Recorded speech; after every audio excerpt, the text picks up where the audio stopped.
Xa están á venda as entradas para o Estival Fest Noia, que chegará ata a vila destacados grupos da música indie con Dorian como cabeza de cartel. Hai un día de vermú, que é no casco histórico,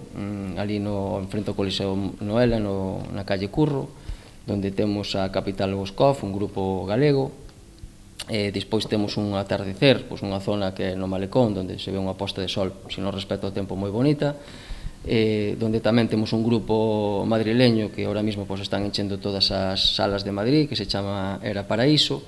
e xa, digamos, eses tres grupos no Instituto e as Campos San Alberto,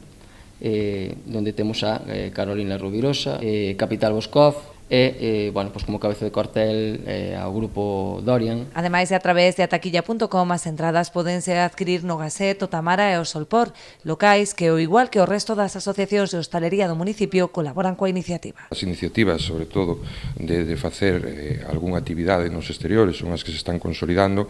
e vemos que pode ser un punto de partida este festival para que nos próximos anos teñamos xa unha fecha referente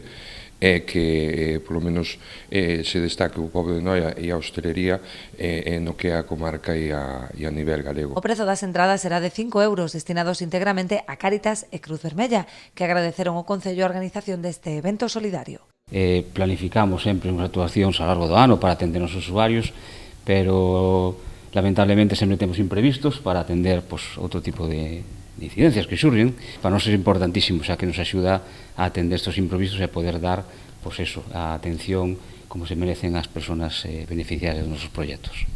Vai ser un festival dun éxito tremendo e tamén agradecerlle que ao longo de todo este ano xa leva realizado varios festivales benéficos, co que para nós, para Cáritas en este momento, que a cantidad de usuarios e familias que temos, é un revulsivo moi importante. O festival conta tamén co patrocinio da Rede Cultural da Deputación da Coruña e da Xunta de Galicia a través do Xacobeo 2021-2022.